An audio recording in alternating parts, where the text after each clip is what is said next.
तो आज मैं आपको एक अनोखी रहस्यमय कहानी सुनाऊंगा। अगर आप चैनल पर नए हैं तो अभी सब्सक्राइब कर ले तथा कहानी पूरा देखे। अंत में एक अनोखा रहस्य छुपा है। धन्यवाद। तो सुनिए। एक गांव में जीवितेश और कर्मेश नाम के दो भाई रहते थे। जीवितेश अत्यंत परिश्रमी था, लेकिन उसका मानना था कि जीवन में सब कुछ पूर्व निर्धारित छोटी ईत है। उसके सारे अच्छे परिणाम उसके पिछले जन्म के भाग्य के कारण है, न कि उसके वर्तमान पुरुषार्थ के कारण। वहीं कर्मेश घोर आलसी था। वह कोई काम नहीं करता और अपनी आलस्य को सही ठहराते हुए कहता था, जब सब कुछ भाग्य में पहले से लिखा है तो मेहनत क्यों करना। अगर मुझे राजा बनना होगा तो मैं बिना काम किए बन जाऊंगा। दोनों भाइयों के जीवन में इसी विरोधाभास के कारण तनाव था। जीवितेश को लगता था कि उसकी मेहनत व्यर्थ है, क्योंकि फल तो भाग्य ही देगा। कर्मेश को लगता था कि उसकी मेहनत व्यर्थ है, क्योंकि भाग्य में जो लिखा है वही होगा। इस संदेह को दूर करने के लिए जीवितेश ने एक कठोर प्रतिज्ञा ली कि वह शिव से मिलकर सृष्टि का भाग्य पत्र देखेगा। कर्मेश, जो बिना मेहनत के फल चाहता था, वह भी इस उम्मीद में उसके साथ चल पड़ा कि शिव शायद उसे बिना काम किए धनवान होने का भाग्य दिखा दे। दोनों भाई हिमालय की दुर्गम चोटियों की ओर चल पड़े। कई दिनों की यात्रा के बाद वे एक बर्फीले शिखर पर पहुंचे। वहां उन्हें एक सन्यासी दिखाई दिए, जिन्होंने शरीर पर भस्म लपेट रखी थी और वे एक विशाल प्रकाशमान ग्रंथ को पढ़ रहे थे। वह ग्रंथ ऐसा लग रहा था जैसे उसमें अनंत तारे समाये हुए हों।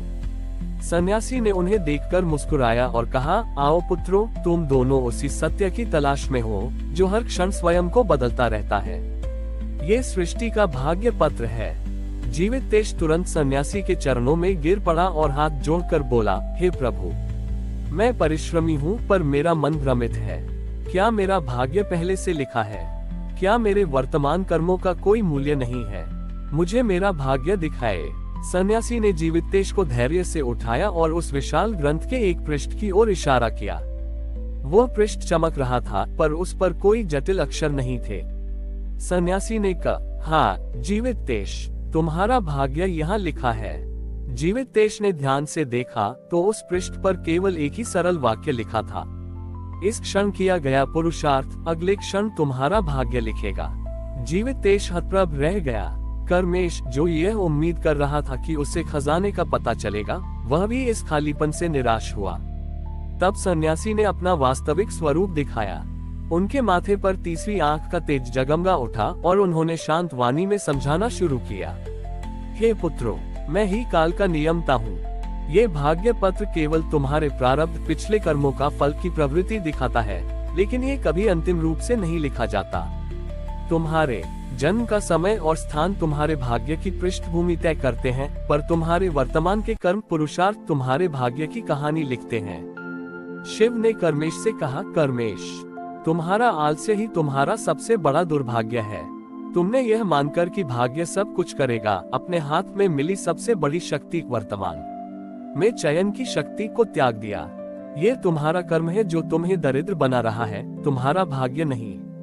और जीवितेश से कहा, जीवितेश, तुम्हारा परिश्रम महान है, पर जब तुम फल को केवल भाग्य पर छोड़ देते हो तो तुम अपने परिश्रम के आनंद को खो देते हो।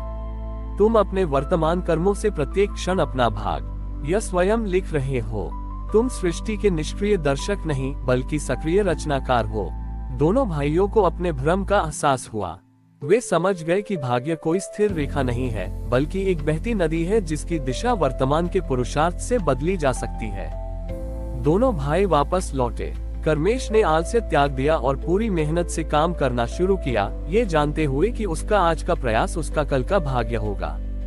जीवितेश ने भी पहले की तरह मेहनत की, लेकिन अब उसमें एक अद्भुत आनंद था, क्योंकि वह जानता था कि वह अपनी मेहनत से अपनी नियति का सृजन कर रहा है। जल्द ही दोनों भाइयों का जीवन सुख समृद्धि से भर गया और उन्होंने पूरे संसार को ये सिखाया कि सच्चा भाग्य वही है जो अटूट पुरुषार्थ और वर्तमान में सही कर्मों के चयन से लिखा जाता है। जीवितेश और कर्मेश शिव से ज्ञान प्राप्त करने के बाद अपने जीवन में पूरी तरह बदल गए। कर्मेश ने आलस्य त्याग दिया और अपन एक काम में इतनी मेहनत की कि वह जल्द ही एक कुशल कारीगर के रूप में प्रसिद्ध हो गया। जीवितेश पहले से ही परिश्रमी था, अब दोगुने उत्साह से काम करता था, ये जानकर कि वह अपनी नियति का सक्रिय रचयिता है। दोनों भाई समृद्ध हुए और उनकी कथा गांव में पुरुषार्थ और भाग्य के सही संतुलन का उदाहरण बन गई। लेकिन समृद्धि अपने साथ एक नया भ्रम लेकर आई।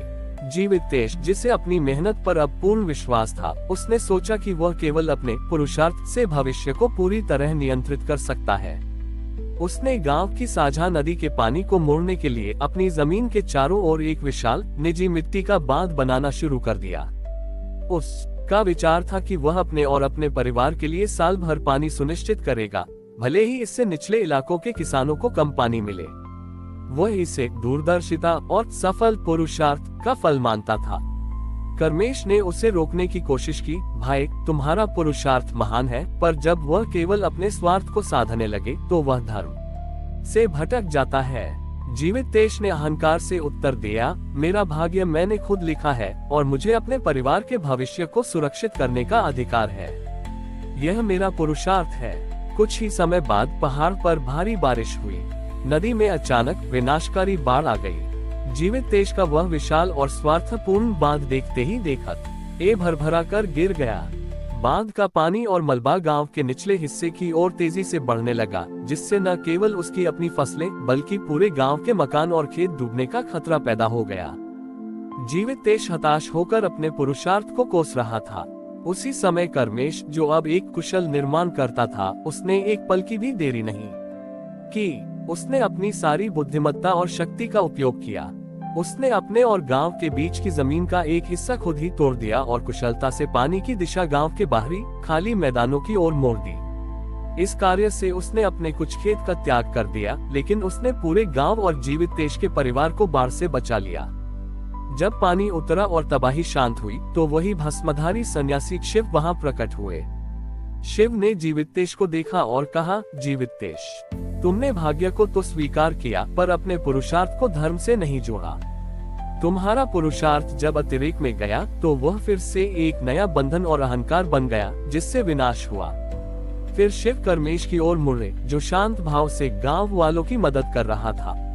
शिव ने कर्मेश को आशीर्वाद देते हुए कहा, कर्मेश, तुमने आज सच्चा पुरुषार्थ किया। तुमने अपने ज्ञान और शक्ति का उपयोग व्यक्तिगत संपत्ति को बचाने के लिए नहीं, बल्कि सामुदायिक कल्याण के लिए किया। यही वह संतुलन है जो मैं तुम्हें सिखाना चाहता था। पुरुषार्थ की अंतिम सार्थकता स्वार्थ में नहीं, बल्कि सर्व के हित में है। जीवितेश का अहंकार चूर चूर हो गया। उसने कर्मेश और गांव वालों से क्षमा मांगी। उसने तुरंत अपनी निजी जल संग्रहण योजना को त्याग दिया और गांव की साझा सिंचाई व्यवस्था को सुधारने में जुट गया। दोनों भाइयों ने अब मिलकर काम किया, लेकिन इस बार उनका प्रयास केवल समृद्धि के लिए नहीं, बल्कि समरसता और सामुदायिक धर्म के लिए था।